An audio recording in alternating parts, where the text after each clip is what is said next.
Maraming nga po nayo dyan.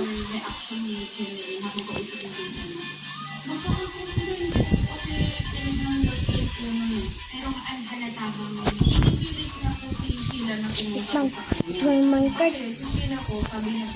Yung mga kaibigan niya daw po, ibang kaibigan niya daw po sundo. Pero si Sheila po, pinipilit niya po magtulong sa kanya. Dito po kami gumawa ng tita ko, kasi pumunta po ako sa kanila that time po. Na nakikibalit ako na nakikibalit sa Maynila po. Tapos sabi ni tita, nakiusap ko sa amin, kasama na. Kung pwede, kapag-akali dyan po ito, ito. Tapos dito po, pumatawag ko po sila tita dito, tapos yung asawa ko po sundo sa asawa ko.